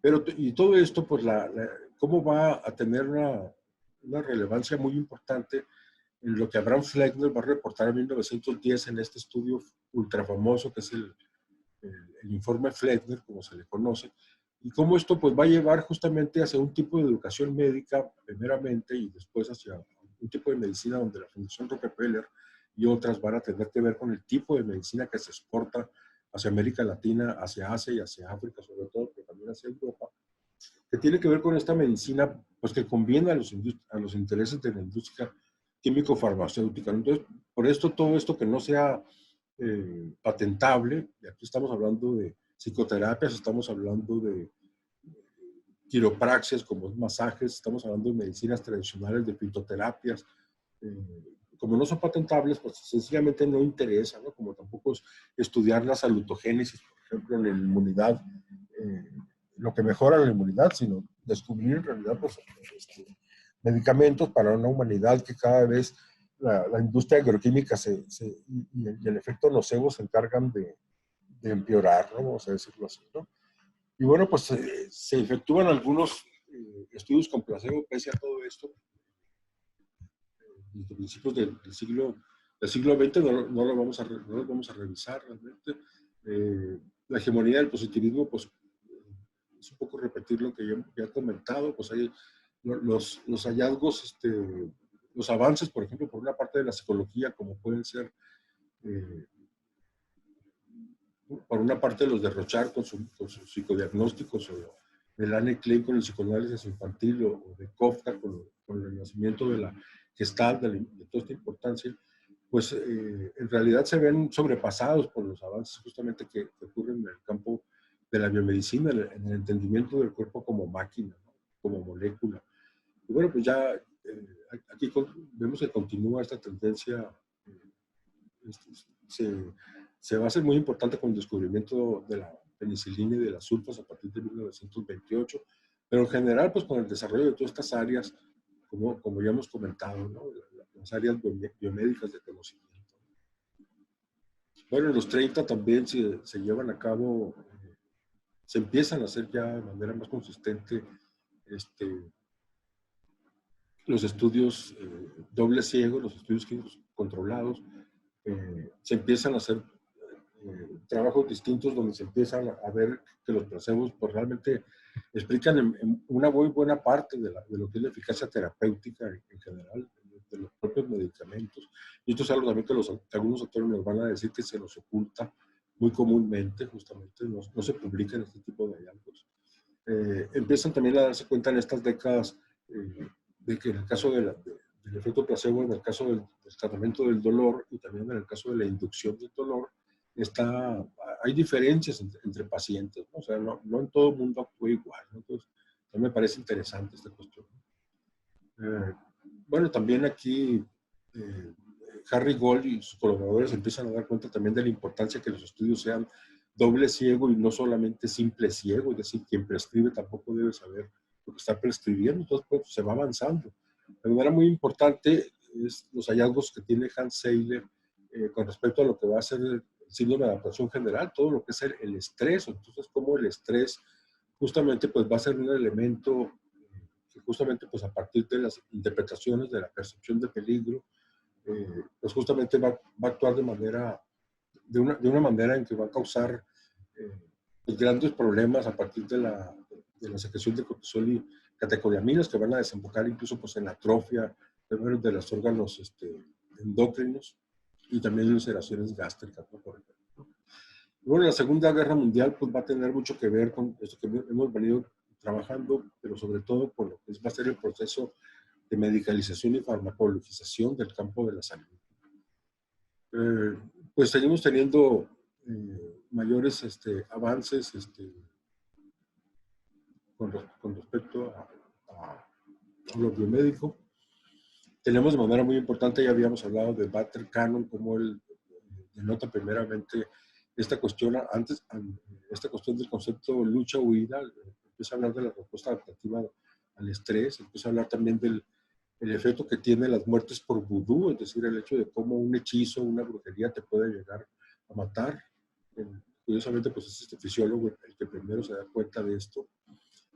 También se empieza a oficializar lo que posteriormente se van a conocer como los ensayos clínicos controlados, cuando el artículo de Clinical Trial de Sir Austin Bradford lo denota. La estadística cada vez va a tener más influencia desde el siglo XIX, pero sobre todo en el siglo XVII, con el avance de las computadoras, cuando se hacen posibles los análisis clínicos multivariados, por ejemplo. Están los desarrollos de la medicina psicosomática, como esto fue lo que a mí me tocó cuando estudié yo medicina, pues se nos hablaba de que había algunas condiciones como la úlcera péptica, como la enfermedad de Crohn, la colitis ulcerativa, la neurodermatitis, el asma, la artritis reumatoide, la hipertensión y el hipertiroidismo, que las podíamos considerar neurosis orgánica, es decir, que se pensaba que había conflictos. Generalmente uno como médico pues no se metía uno a investigarlo, simplemente sospechar que había conflictos traumáticos en la etiología de estos trastornos. Bueno, no vamos a ver mucho. George Engel, de manera interesante, en los años 70 va a plantear la necesidad de un nuevo modelo médico que justamente va a llamar el enfoque biopsicosocial, que de alguna manera va a retomar la definición de la OMS de salud de 1948, de un estado de bienestar que es a la vez biológico, psicológico, social, con la diferencia que acá, pues, esto también en los años 80 va a tener mucho que ver con el enfoque de la promoción de la salud, donde el ambiente, justamente, y el ambiente físico, no solamente el ambiente social, pues va a tener cada vez mayor peso. Y bueno, pues el hecho de que todas las enfermedades tienen componentes biológicos, psicológicos y sociales, ¿no? Va a haber diferencias entre lo que se entiende como psicológico y como social, más que lo de biológico, ¿no? Y bueno, la publicación en 1950 de un artículo bastante famoso que se llama El poderoso placebo, 1955, de Henry Becker, que era un anestesiólogo y teniente coronel. Pues él llegó a poner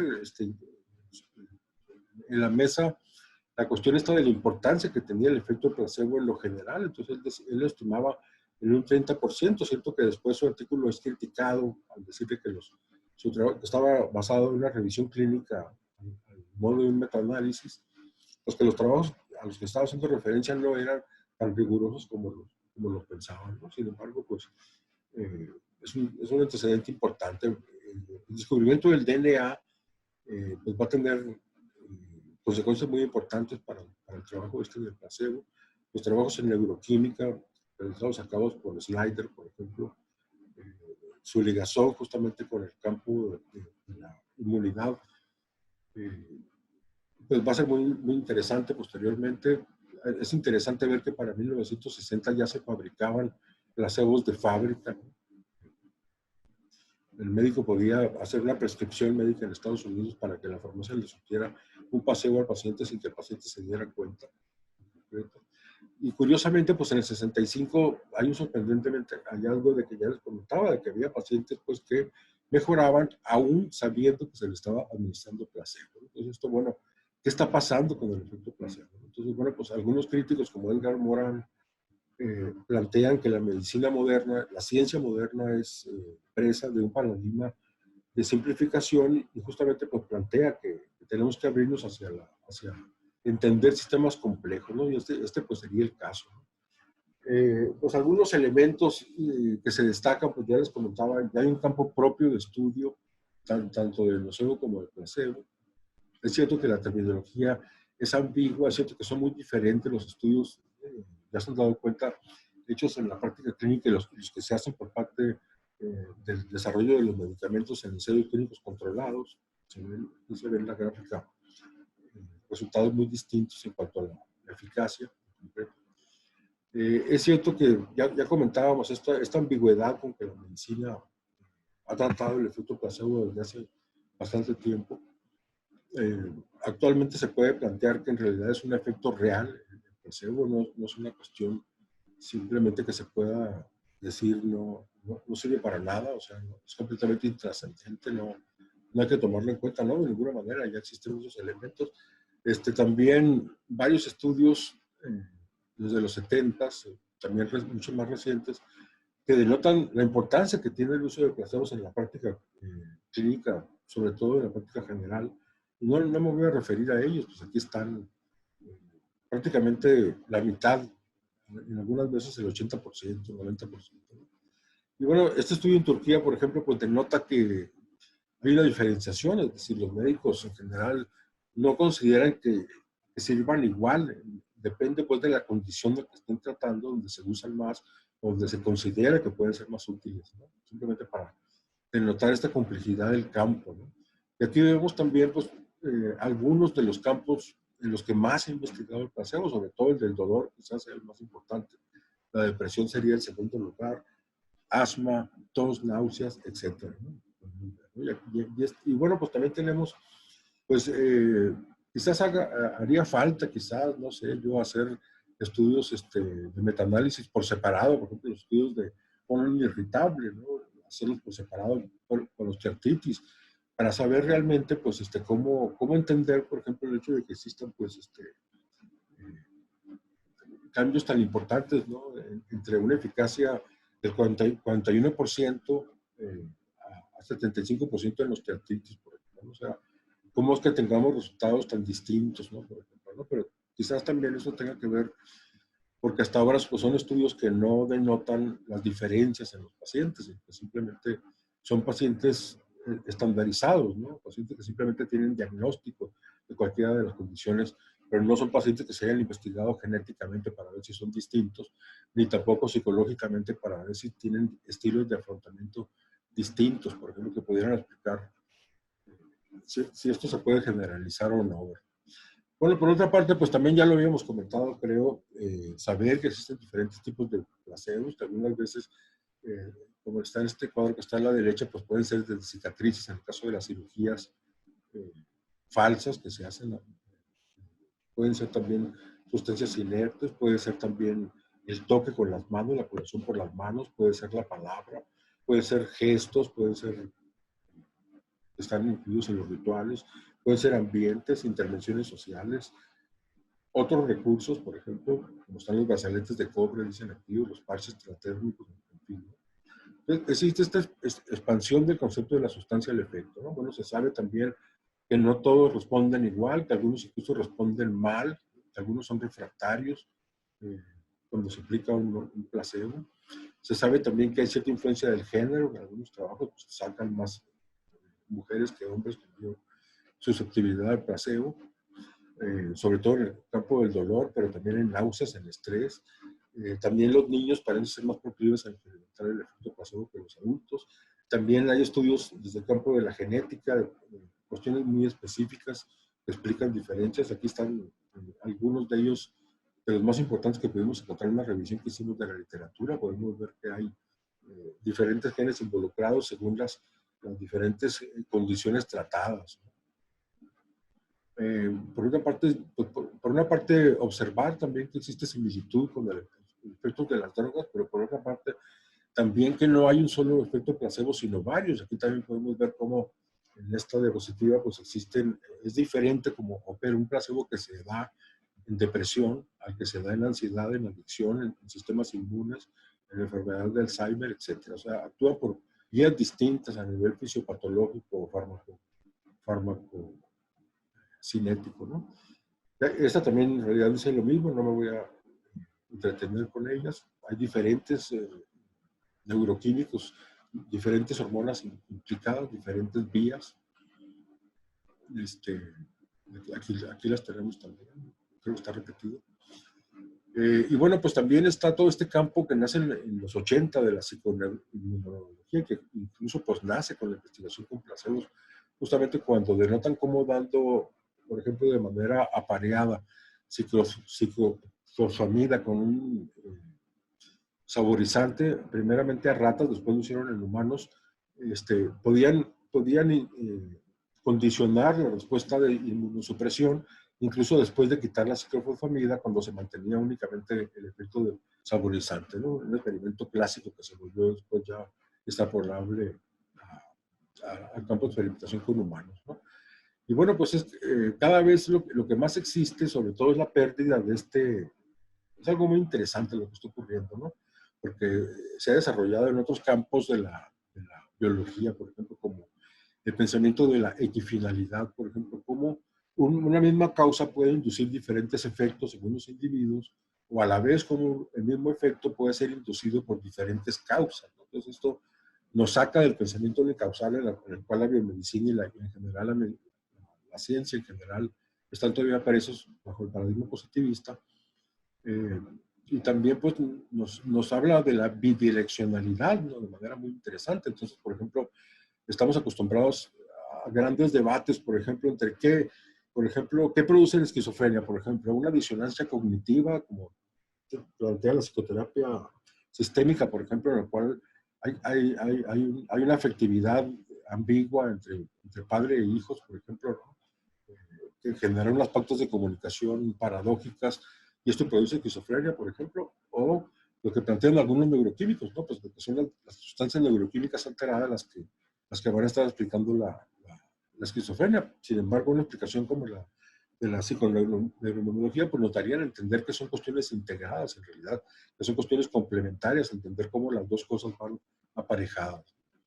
Y bueno, pues hay una serie también dentro de este campo que denotan, pues, de manera mucho más interesante que como lo hacía Seyle, que era el estrés agudo, pues también el campo que tiene para el desarrollo patogénico el estrés crónico, la deprivación, el estrés por pobreza, por discriminación, cómo esto también te altera también la inmunidad, el desarrollo, el funcionamiento endocrino, el desarrollo también neurológico, etcétera, ¿no? O sea, cómo se va conjuntando todo esto.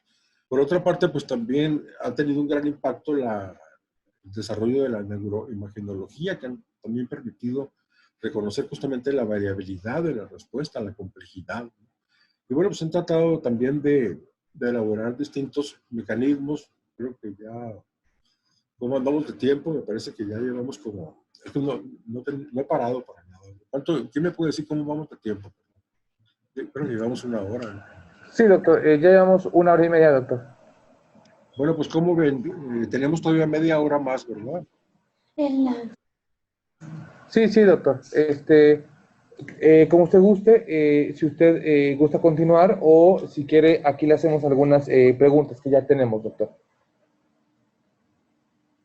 Bueno, es que yo pienso esto, si queda media hora me gustaría darle espacio a las preguntas, pero entonces yo cerraría de una manera muy rápida, ¿no? Ok, sí, claro, doctor. Adelante, por favor. Mejor. Bueno, perdón, aquí me equivoqué. Vuelvo a compartir pantalla.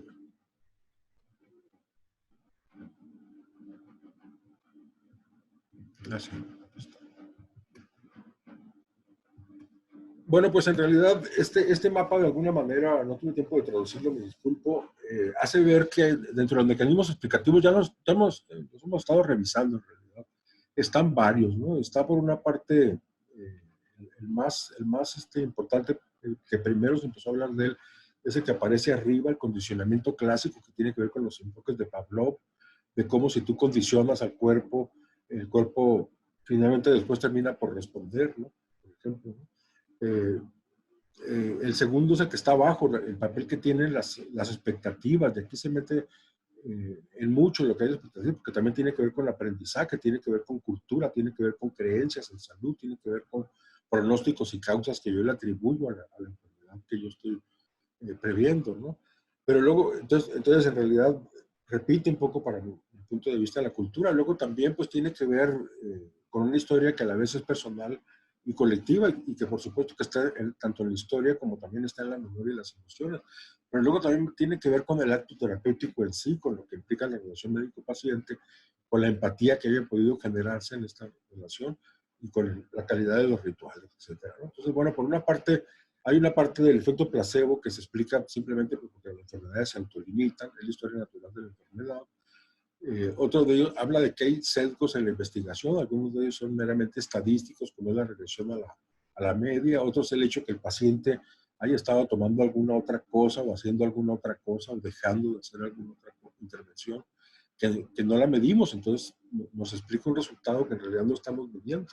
Este efecto Hadborn, que ya lo habíamos revisado, que es el efecto de saberse observado, el sesgo de cortesía, le digo al médico que me siento bien simplemente porque soy cortés. Están otro tipo de sesgos que tienen que ver con efectos placebo que no son verdaderos, ¿no? Como plantea esta gráfica, ¿no? De hecho, hay un estudio muy famoso del 2001, es el estudio más famoso, pues, que dice que gran parte de los estudios con placebo en realidad son debatibles, ¿no? El condicionamiento, pues no lo vamos a revisar, creo que de alguna manera todos lo conocemos. Algunos nos dicen pues que en algunos casos va a ser más importante el condicionamiento, como ya les comentaba yo, en el caso de la inmunosupresión, y que en otro caso las expectativas, o sea, el papel que se le da, por ejemplo, a las sugerencias verbales, a todo lo que es la parafernalia, pues va a ser mucho más poderoso, ¿no? Esta cuestión de las expectativas, pues la han trabajado otros autores de manera importante, ¿no? Irving Kirsch, por ejemplo, me parece interesante. En este libro que se llama Las nuevas drogas del emperador, por ejemplo, denota cómo la mayor parte de los antidepresivos en realidad no tienen una eficacia superior al placebo, en parte que el placebo tiene una eficacia superior, lo cual pues no deja de sorprenderlos, ¿no? Estamos en la clínica, o hemos estado en la clínica. El factor de la relación médico-paciente pues también ha sido muy mencionado por algunos otros de los investigadores. Tiene que ver con la bata, con el estetoscopio, con la manera, con el estilo, con el lenguaje, etcétera, y tanto el diagnóstico como el pronóstico pues se ven afectados por él. O sea, el mismo diagnóstico ya tiene efectos terapéuticos en sí. El ritual terapéutico pues ha sido también mencionado, también hay rasgos de personalidad, nos dicen. O sea, hay pacientes, por ejemplo, que tienen rasgos que están más relacionados con el optimismo, la sugestión, la empatía y el neuroticismo. Dicen, en ellos son más proclives al efecto placebo. En cambio, quienes tienen más que ver con el pesimismo, la ansiedad y el catastrofismo, pues son más proclives al efecto nocebo. Bueno, pues aquí también en esta gráfica vemos Fabricio Benedetti, que son los investigadores más famosos del efecto placebo, nos ve que hay varias condiciones que pueden explicar el mejoramiento a través de la aplicación de un placebo, o sea, no simplemente el placebo funciona. Ya habíamos hablado de los placebos de etiqueta abierta, incluso aquí vemos uno de las etiquetas que ya traen adentro, el prospecto que trae el medicamento que se compra como placebo completamente. Yo no lo conocía, ¿no? Y, bueno, estos investigadores que también son bastante famosos, es Miller y Franklin, hablan de la curación contextual justamente como el efecto placebo. Bueno, pues ya finalmente para terminar esta charla, habría mucho que hablar sobre el COVID, justamente porque es un aspecto que muy poco se ha mencionado. No voy a decir que no se haya mencionado bastante que la infodemia es un elemento muy negativo y que tampoco se hayan implementado medidas para controlar el estrés en casa, por ejemplo, números de pánico, donde puedes hablar, ¿no? Sin embargo, pues si algo podemos decir es que desde el inicio de la pandemia, pues la incertidumbre es algo que ha acompañado desde el mismo diagnóstico, desde el no conocer exactamente, por ejemplo, el tipo de prueba que es la confiable, si la prueba es sensible y a la vez es sensible y específica. Por ejemplo, o sea, ha habido mucha información al respecto. Ha habido a pesar de que, por ejemplo, desde el 11 de enero, muy poco de tiempo después de empezar la crisis, en donde empezó la crisis, todo el mundo ya traía cubrebocas, pues aquí pudimos ver durante el año pasado todavía los tremendos dilemas mundiales, y no solamente en México, ¿no? Al exterior. Y bueno, desde un punto de vista de epidemiología sociocultural, como la que nosotros practicamos, pues no pudimos dejar de advertir, por ejemplo, que estos grandes dilemas se dieron en un momento en que no había disponibilidad mundial de mascarillas. Entonces empezó a decir, pues hay que dejarlas para el personal de salud, justamente, porque no, si todo el mundo se ponía a comprar y los mercados negros en esto se disparan, sencillamente no hubo. Entonces, pues hubo unos buenos meses, digamos, en que se nos decía que en realidad no había por qué usarla, cuando en realidad pues ya las pandemias habidas anteriormente, sobre todo las últimas en este siglo, pues ya había. Yo me puse a investigar sobre esto y publiqué de hecho 2 trabajos al respecto, sobre todo el rollo que significó el uso de las mascarillas, o sea, todo lo que implicó desde el punto de vista económico, social y cultural, y desde el punto de vista epidemiológico además, ¿no? Porque además una mascarilla cuando se usa por mucho tiempo deja de ser efectiva, por lo tanto, que multaras a la gente que andaba en la calle, como se llegó a hacer aquí en mi ciudad, por no traerla en la calle, en lugares abiertos, igual que otras muchas medidas de prevención que supuestamente se implementaron y que en realidad abonaron al nocebo social, como el hecho de no hacer ejercicio, por ejemplo, no poder hacer ejercicio, etcétera. Pues hay una serie de cuestiones ahí, pues justamente que tienen que ver con lo que estamos platicando, ¿no? Y bueno, pues si bien muy prontamente estuvieron los ensayos disponibles, pues y se empezó a conocer acerca de la transmisibilidad del virus, pues sin embargo las medidas no fueron las consecuentes, ¿no? Por ejemplo, como el hecho de fumigar los espacios públicos, como el hecho de no distinguir entre lugares abiertos y cerrados, por ejemplo. ¿Por qué, por ejemplo, la atención de los Oxxos no se hacía a través de las ventanillas o de las farmacias? Por lo cual no trabajar con la carga viral en lo absoluto, ¿no? Cuando ya en la Biblia, por ejemplo, pues ya en el medio pues encontramos indicaciones ya de que cuando hay una enfermedad respiratoria o simplemente contagiosa, pues lo primero que se hace es abrir las ventanas y que todo el mundo trabaje con ventanas y con ventiladores abiertos, ¿no? Cosas que no se hicieron en lo absoluto, que a mí me extrañaron mucho. Entonces, bueno, pues todo esto pues abonó muchísimo a otra cosa, el pánico que se generó, pese a que la mortalidad en realidad no era más importante que en otras epidemias habidas, como el caso del ébola, o como la misma influencia del 18, siento que en aquel tiempo pues, no había tampoco ni siquiera los medicamentos para tratar las complicaciones bacterianas, ¿no? Pero realmente estamos hablando de tasas bajas de letalidad, y pues sobre todo también no trabajar con la inmunidad. Por ejemplo, en el caso de las vacunas, pues actualmente se sabe que quienes han contraído la enfermedad, pues, por ejemplo, hay 2 opiniones: o no es necesario que se vacunen si los niveles de anticuerpos son adecuados. Sin embargo, esto no se trabaja porque aparentemente el interés es simplemente que se apliquen y se vendan, diría yo, el mayor número de vacunas. Y también hay otros planteamientos donde dicen que si ya tuviste la enfermedad, bastaría con una sola vacuna para que estés inmunizado. Entonces, por ejemplo, aquí podemos ver en esta gráfica, pues, por ejemplo, también como la gran mayoría de la letalidad, que en realidad varía mucho, varía hasta el 10% según la misma OMS, de 0.27 al 10% dependiendo de los países, dependiendo del grupo de edad. En su mayoría ataca pues, a los mayores de 70 años o a los portadores de una serie de condiciones que de alguna manera u otra pues, se relacionan con las diferentes fisiopatologías que puede desencadenar el COVID, de acuerdo también a las diferentes genéticas prevalentes, ¿no? Bueno, también algunos estudios recientes pues comentan que en realidad la proporción de la mortalidad es mucho mayor que la estimada por los diferentes países. Es cierto que se habló de la infodemia, ya lo habíamos comentado desde el 8 de febrero. Otra cuestión fue la cuestión de los medicamentos, ¿no? Y en esto quiero abonar con el efecto placebo, ya para salir de esto. Bueno, aquí esto para encontrar algunas de las incongruencias con respecto a las medidas, que esto sería motivo de una plática en realidad.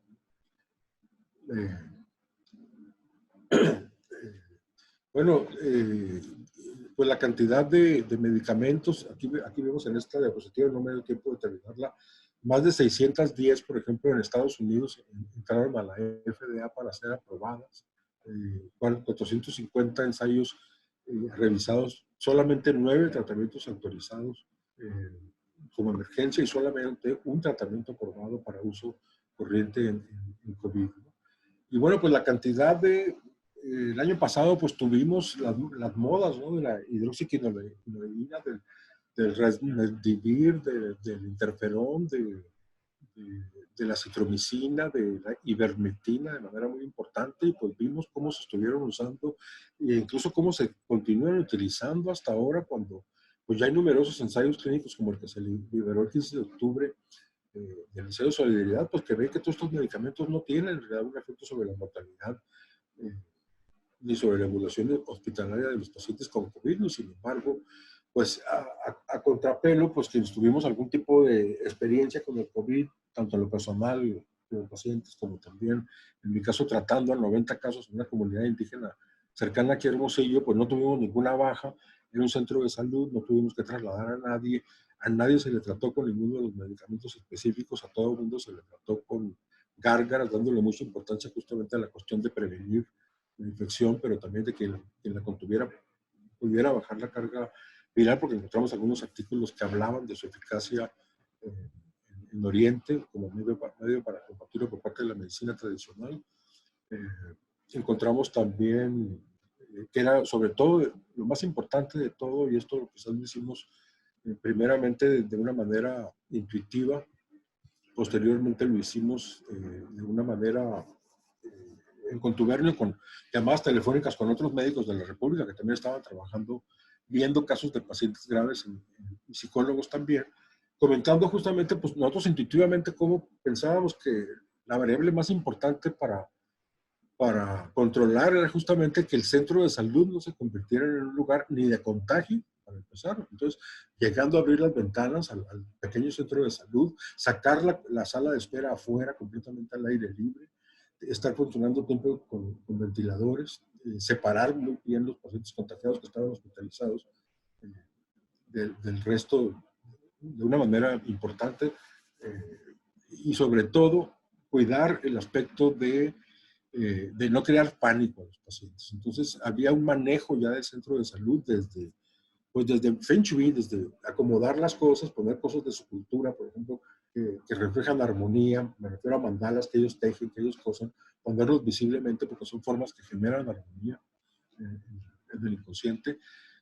Poner música también, incluso música, cantos curativos de ellos y música también tranquila, mantener todo el tiempo en el personal que estaba al cargo esta cuestión de manejar mucho la cuestión de hablar mucho con ellos, de crear confianza, de crear un ambiente de confianza.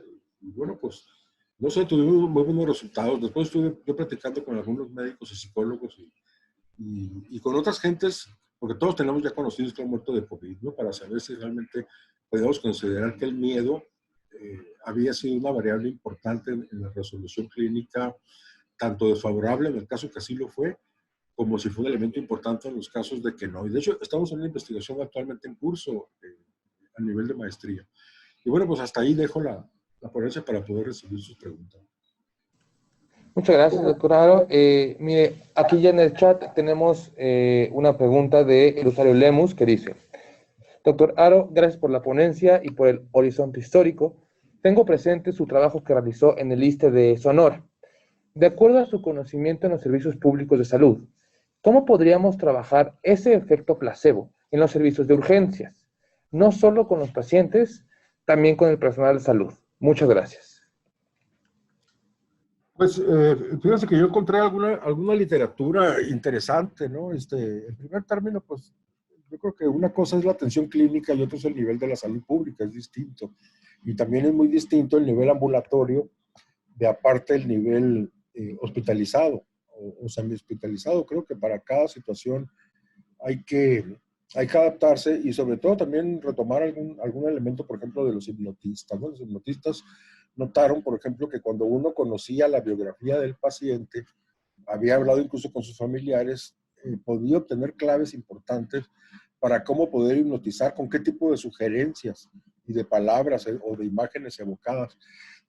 Entonces aquí, cuando uno conoce mejor un paciente, y por eso insistí en las preguntas esas de cómo explorar una enfermedad de Arthur Kleinman, creas por una parte la estructura de empatía, la estructura de confianza. Él ya platicó conmigo, eso ya crea un vínculo muy importante, pero tú, al conocer lo que el paciente tiene en su cabeza sobre la enfermedad, puedes trabajar con ello. Entonces, puedes hacer que el paciente le baje a su pánico, lo puedes tranquilizar. Y bueno, para tranquilizarlo ahí a nivel de salud pública, por ejemplo, la publicación, incluso pues en redes sociales, en internet, de gente que salió bien librada y que sale diciéndote, no te preocupes. A mí me pasó lo del COVID, por ejemplo, me pasó 2 veces.